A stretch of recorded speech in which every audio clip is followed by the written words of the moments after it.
उससे पहले लड़ना मत, हमने बचा लिया तो मर गए थे, चलो अब यज्ञ करो।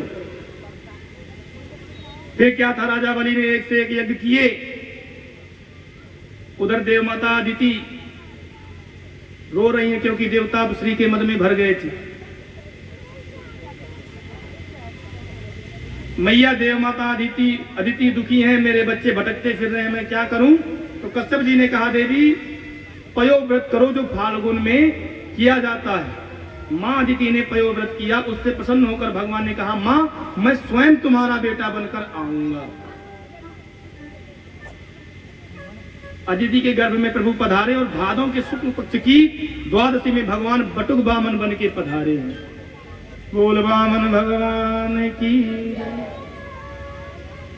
तम वटम वामनम दृष्ट्वा मोदमानं हर्षय। वामन भगवान का दर्शन करने सभी पधारे, मुग्ध हो गए महात्मा देख कर बटुक वामन भगवान का स्वरूप है।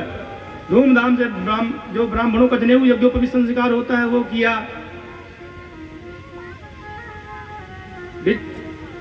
जनेऊ पहनाया, सबने भिक्षा दी। और जब भिक्षा में गुरुजी ने कहा कि हमें तो त्रैलोक की संपदा चाहिए, जाओ बलि के पास और मांग के लाओ। भगवान चल दिए, पहुंचे। बलि देखते ही स्वागतम करने लगा। स्वागतम ते नमस्तुभ्यम। आओ महाराज, क्या सेवा करूं। भगवान ने कहा, देखो हम संतोषी ब्राह्मण हैं, तुम्हारा नाम सुना तो दर्शन करने चले आए, बाकी कुछ नहीं चाहिए। और हमें पता है तुम बिना दिए जाने दोगे नहीं, इसलिए पदानि त्रीणि दैत्येन्द्र समितानि निपदा मम। तुम खाली हाथ जाने दोगी नहीं, इसलिए 3 पग भूमि। शुक्राचार्य जी का माथा घूमा, कुछ गड़बड़ है। आंख बंद करके ध्यान किया, बोले ये बौना पंडित कहां से आया, देखा जाए। जैसे ही ध्यान लगाया, भगवान ने सोचा ये कुछ गड़बड़ करेंगे, बोले राजन देना हो तो फटाफट दो, नहीं तो हम चले। बलि ने कहा, महाराज आप तो लो। बोले नहीं नहीं, संकल्प करके दो तब। बलि ने कहा, महाराज नहीं नहीं आप नाप लो। बोले नहीं नहीं ऐसे नहीं, संकल्प करके दो। बलि ने कहा, ठीक है महाराज, नहीं मानते हो तो लो फिर। बलि ने हाथ में जल लिया और शुक्राचार्य जी ने हाथ पकड़ लिया। बोले सावधान बलि, बोले ध्यान से देखो ये कौन है। बलि ने कहा, महाराज वामन है। शुक्राचार्य जी ने कहा कि ना ये वामन है ना 53 है, ये छलिया विष्णु है जो पहले चोरी बन के आया था, अब बटुक वामन बन के आया है। बातों में मत आना, नहीं तो बर्बाद हो जाओगी। बलि ने कहा, सुनो गुरुजी, यदि ब्राह्मण है तो 3 पग भूमि लेके चलता बनेगा, और यदि साक्षात विष्णु है तो दाता एक राम, भिखारी सारी दुनिया का दाता आज मेरे सामने झोली फैलाकर खड़ा है। ये मौका मैं देने जाने वाला नहीं हूं, नहीं छोड़ सकता मैं। ये है दान, ये है दान। बोलो राधे राधे। सरकार मैं ये मौका छोड़ने वाला नहीं हूं। कितना बड़ा सौभाग्य है मेरा, दुनिया का दाता मेरे सामने झोली फैला के खड़ा है। गुरुजी कहते हैं, मूर्ख कहीं का हमारी बात नहीं मानेगा। बोले नहीं नहीं आज गुरुजी हम तो देंगे।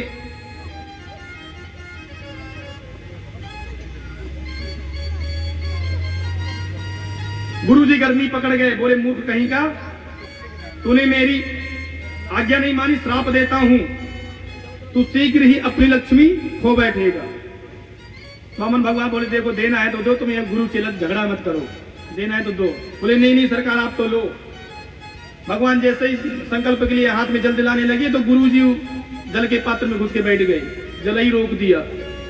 बलि ने कहा, जल क्यों नहीं आ रहा है। भगवान बोले, पुराना बर्तन है, जंग खा गया होगा, हमको दो। यूं पकड़ा, यूं पैनी कुसा निकाली और यूं फेंक के मारी। शुक्राचार्य जी की एक आंख गोविंदाय नमो नमः निकल के भागे। बोले राम राम, कोई दे रहा है कोई ले रहा है, हमने अपनी आंख बर्बाद कर दी। बंधुओं किसी के फटे में टांग मत आना। बोलो राधे राधे। अब अभी जब भगवान की बात चल रही हो तब तो बिल्कुल एक टांग मतलब पता नहीं, टांग ही तोड़ दी। बोलो राधे राधे। आंख चली गई शुक्राचार्य जी की।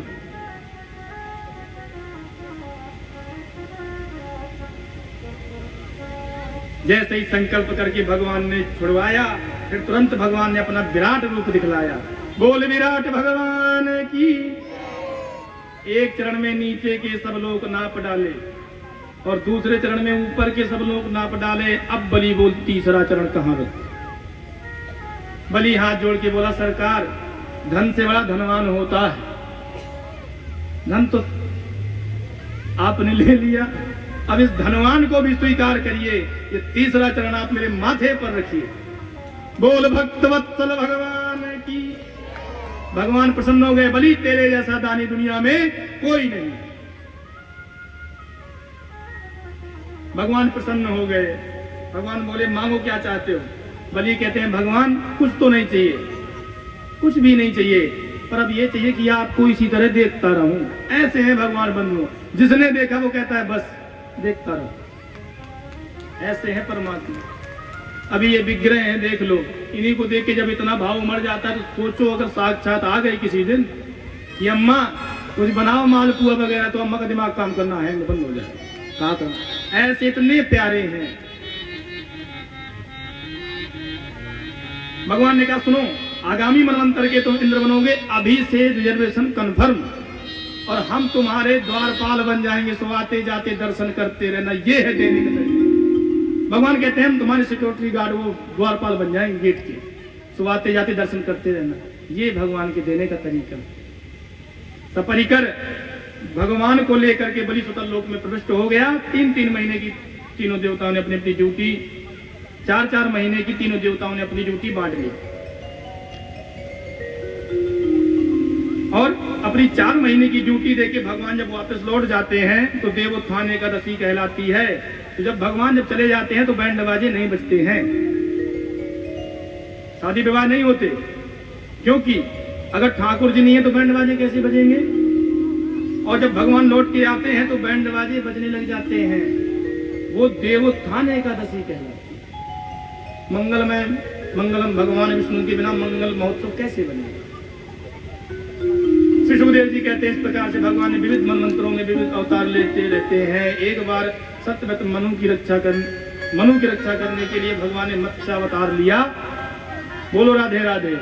अब सूर्यवंश में राम जी और चंद्रवंश में श्याम जी का पावन चरित्र सुनिए। सबसे पहले राम जी की चर्चा।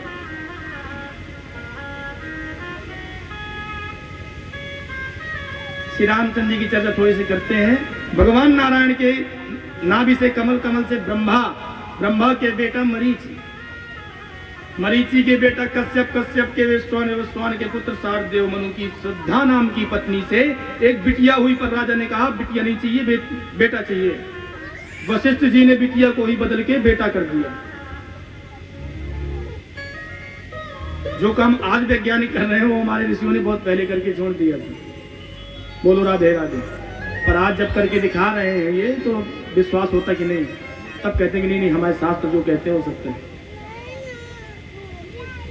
नाम था इला देवी और बदल गया तो नाम हुआ सुद्युम्न राजकुमार। फिर 10 बेटा हुए, उन्हीं 10 पुत्रों से सूर्यवंश का विस्तार हुआ। इसी सूर्यवंश में महाराज जो नवक थे उनके बेटा हुए नाभाग के अम्बरीश हुए, जिन अम्बरीश का विरोध करने पर दुर्वासा ऋषि को झोर नहीं मिली थी भागते हुए। सुदर्शन चक्र ने छोड़ा नहीं था, तीनों लोगों में भागे। भगवान के पास गए तो भगवान ने भी कह दिया, अहम भक्त पराधीन, मैं अपने भक्तों के अधीन हूं, और अगर अपना कल्याण चाहते हो तो मेरे भक्त अम्बरीश की शरण में जाओ। जब सब जगह घूमे और अम्बरीश जी के चरणों में बाबा को गिरना पड़ा, तब जाके सुदर्शन चक्र ने छोड़ा।